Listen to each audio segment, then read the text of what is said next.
Bonjour à toutes et à tous. Donc Marthe Pommier, je suis la directrice du programme Nouveaux lieux, Nouveaux liens.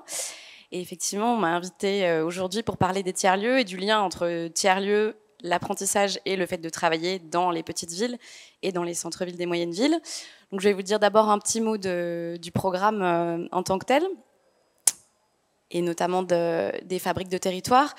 Donc on a deux dispositifs qu'on a conduits, nous, dans le cadre de Nouveaux lieux, Nouveaux liens. D'abord, fabriques de territoire. On a presque un peu plus de 60 fabriques de territoire qui sont dans des petites villes de demain et dans des centres-villes d'Action Cœur de Ville.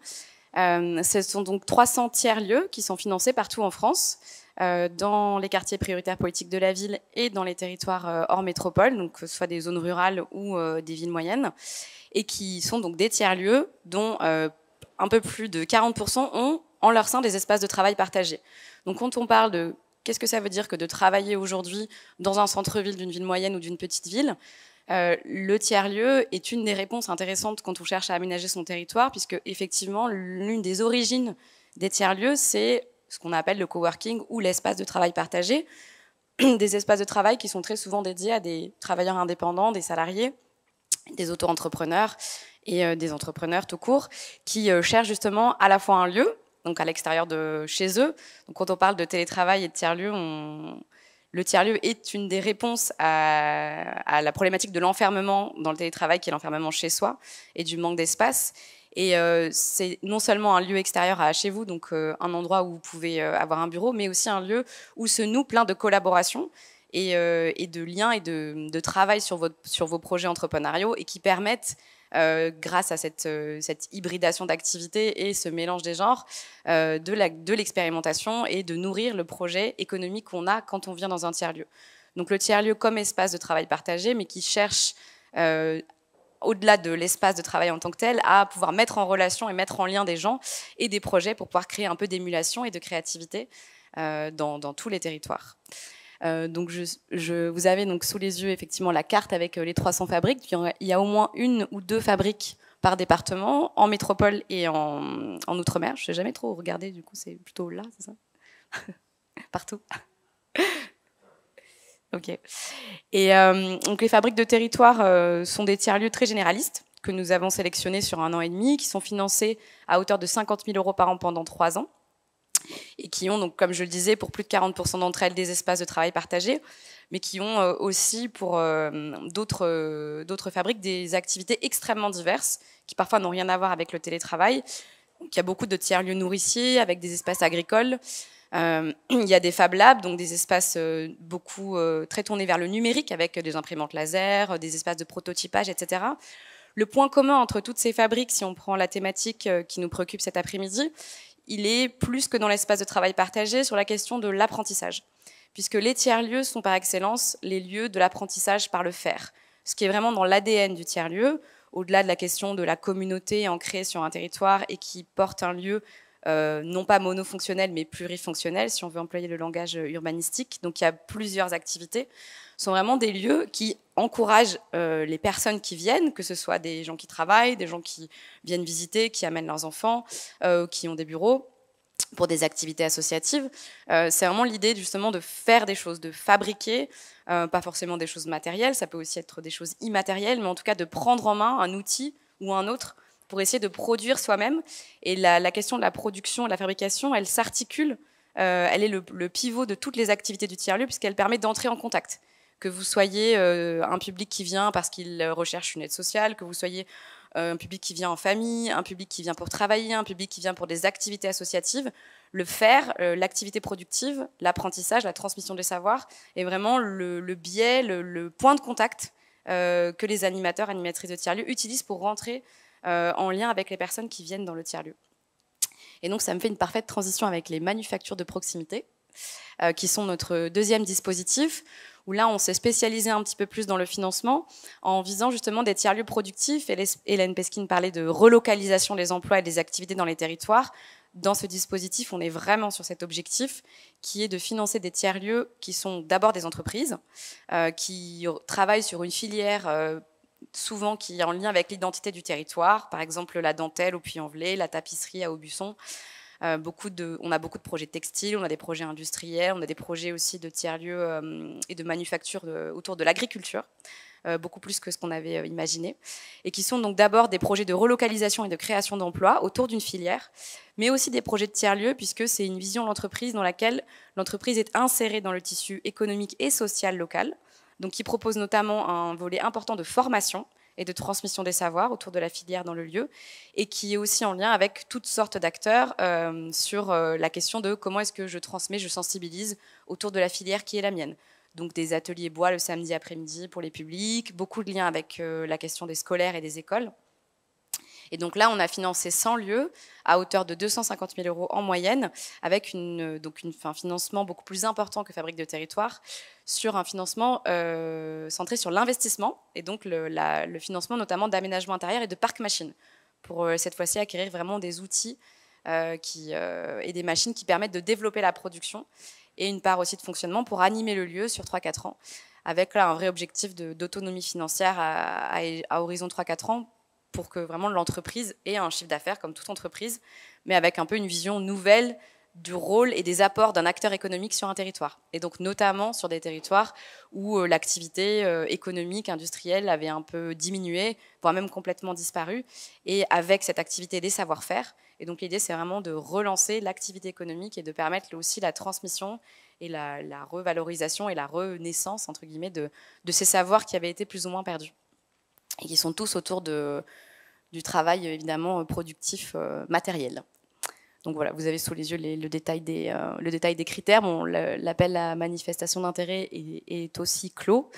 Donc c'est désormais, ce seront bientôt, d'ici 15 jours, 100 projets qui seront accompagnés. Et effectivement, une autre des particularités de cette AMI, c'est qu'on a imaginé un programme d'accompagnement pendant 4 mois, une fois que les projets sont sélectionnés, pour consolider leurs projets. Voilà. Et donc j'ai déjà parlé des fabriques de territoire. Voilà, cette slide-là est intéressante puisqu'effectivement, je vous ai beaucoup parlé de coworking et de télétravail qui était le sujet du jour, mais on voit très bien la diversité des activités que peuvent porter les tiers-lieux et qui sont toutes porteuses de richesse économique. La question du Repair Café, des recycleries, la question de la formation, la question du prototypage, du tourisme, des activités nourricières, toutes ces activités, et tous les tiers-lieux sont dans ce cas-là. Aucun tiers-lieu n'est financé à 100% par l'argent public. Ils ont tous une forme d'activité économique et donc de potentiel de création d'emplois, de création de richesse et de circulation de la richesse aussi. Un petit mot sur quelque chose qui pourra vous intéresser, vous être utile, ce sont les réseaux régionaux.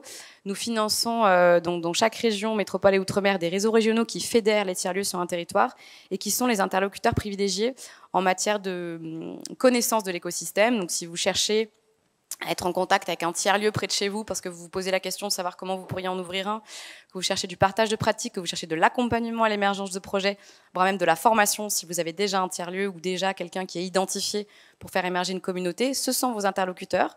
Il y en a un par région et on les finance pendant 3 ans, donc en 2022 jusqu'en 2024, pour justement accompagner les collectivités, les porteurs de projets dans l'émergence et le développement des tiers-lieux. Donc, vous trouverez le contact de chaque réseau régional sur notre site tiers-lieu au pluriel.nct.gouv.fr. N'hésitez pas à les solliciter, ils sont là pour ça. Donc, je voulais vous dire un petit mot là-dessus. Et après, voilà quelques exemples pour rendre le propos un peu plus concret. Donc, effectivement, on a plusieurs fabriques de territoires qui sont des bons exemples du lien entre télétravail, relocalisation des activités, apprentissage, transmission des savoirs.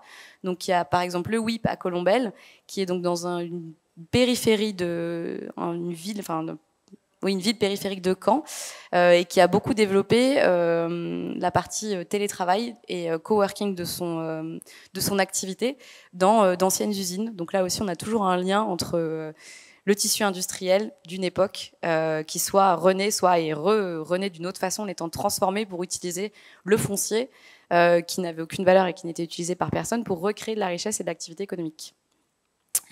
La halle Tropisme à Montpellier, donc là c'est plutôt au quartier prioritaire politique de la ville autour de la question de la culture et de la création. C'est vrai qu'on a plutôt tendance à parler de production matérielle, mais on a aussi une part de production immatérielle. On a des tiers-lieux qui sont centrés autour de la diffusion de spectacles, de la fabrication de spectacles, de la possibilité pour les artistes de produire. donc que ce soit de la musique, de la peinture, du théâtre, des arts vivants, avec des plateaux disponibles, une capacité à accompagner la production et la diffusion. Le tiers-lieu est effectivement, par définition, attirant tout public, est un vecteur intéressant de diffusion et de capacité à atteindre des publics que les lieux culturels traditionnels parfois peinent un peu à atteindre. Le Fab Lab du collège Louise Michel, qui là, c'est carrément donc un Fab Lab dans une école, ce qui est encore des exemples trop rares, et c'est dommage, puisque c'est la question de la transmission du savoir dans un public, par un public scolaire, avec des professeurs qui du coup font un pas de côté par rapport à leur position traditionnelle d'enseignement, et qui travaillent par le faire et par la fabrication avec les élèves et aussi avec d'autres personnes de l'extérieur grâce à la fabrication à l'ADN tiers-lieu. Ce sont vraiment des exemples très intéressants, encore un peu rares, et là donc ça me faisait plaisir d'en parler. L'exemple du pôle gérontologique à Nîmes, là c'est plutôt sur le médico-social, qui sont des exemples encore trop rares aussi aujourd'hui, qui permettent de mixer un service public d'accueil, en l'occurrence de personnes âgées, avec d'autres types d'activités ouvertes au public, donc de la restauration, des activités de loisirs, yoga, sport, etc., et qui permettent à différents publics de se rencontrer et de faire revivre aussi parfois des zones où les équipements ont été un petit peu latéralisés dans l'aménagement et sont un petit peu loin des cafés, du centre-ville, de l'animation commerciale, etc. Et voilà, et donc là, vous avez 2 derniers exemples dans le Pas-de-Calais et à Toulouse de tiers-lieux nourriciers. Je vais m'arrêter là, peut-être, parce que j'avais dit que je laisserai le temps aux questions. Et oui, donc pour conclure, je peux effectivement dire que nous allons créer au 1er septembre un groupement d'intérêt public, donc un GIP, France Tiers-Lieux, qui aura pour vocation d'accompagner les acteurs publics et les collectivités dans les démarches tiers-lieux qu'ils lanceront. Donc à partir du 1er septembre, on aura un outil d'accompagnement et d'ingénierie pour tous les acteurs publics qui souhaitent se lancer, soit dans le financement de tiers-lieux, soit dans la création d'un tiers-lieu en tant que tel. Voilà, s'il y a des questions, je serais ravie d'y répondre.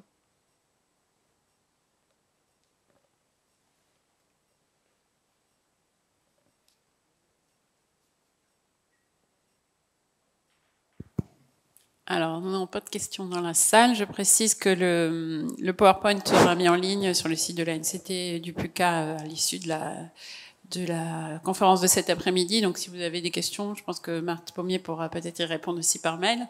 On a peut-être une à lui poser, là, parce que vous n'aviez pas le temps de tout développer, bien sûr. Mais qu'est-ce que vous attendez, par exemple, des architectes? Qu'est-ce qu'ils peuvent vous apporter en termes spatial? On a bien compris les programmes et autres, mais parce qu'on connaît bien, encore heureux, là, que le site de Colombelle, on le connaît, mais pour les autres qui seraient à venir, qu'est-ce que vous attendez d'eux? Parce qu'ils nous suivent aussi, donc c'est intéressant de voir comment l'usage et l'espace peuvent se croiser. Tout à fait. Alors nous, on est au niveau national, donc on est vraiment on est quand même loin du terrain. Donc on est plutôt dans la labellisation de lieux qui correspondent à certains critères. Un de ces critères est effectivement comment est-ce que le lieu s'insère dans le tissu urbanistique au sens large du terme, c'est-à-dire quel contact, par exemple, dans un quartier prioritaire politique de la ville. C'est des choses auxquelles on a été très attentifs. Quel contact avec les autres structures autour, avec les habitants. Comment est-ce que le lieu est ouvert, c'est-à-dire comment est-ce qu'il est accessible, qui est aussi une vraie question qu'on peut poser aux architectes. Qu'est-ce que ça veut dire être accessible? Est-ce que le fait d'avoir un bus, ça suffit? Est-ce que le fait de devoir passer derrière une impasse et puis de tourner à gauche pour avoir l'entrée du lieu, est-ce que c'est ça, être accessible? Mais c'est vrai que ce sont des questions dans lesquelles, hélas, à notre niveau, on rentre trop peu, parce qu'on est quand même dans une vision qui est beaucoup plus macro que celle-ci, même si on discute beaucoup avec les architectes, plutôt sur des projets représentatifs. Par exemple, il y a quelques mois, j'ai échangé sur la question d'un bâtiment vacant en Bretagne, qui est donc un ancien centre de vacances. À quel endroit? Et je vais me faire compter parce que j'ai oublié. Sur l'île de Groix, si ça y est, ça me revient. Voilà. Sur l'île de Groix, voilà. Qui est donc un très grand bâtiment, et c'est une problématique que rencontrent beaucoup de collectivités, d'avoir ces centres de vacances vides qui du coup correspondent à une politique publique qui n'existe plus, et donc avec des architectes qui aimeraient faire des permanences architecturales pour travailler sur l'usage. Ça sont des choses qui effectivement nous intéressent beaucoup, parce qu'un tiers-lieu ne se déclare pas tiers-lieu, il se fabrique.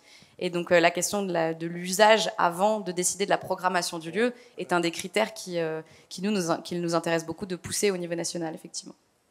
Merci. Merci beaucoup et à très bientôt.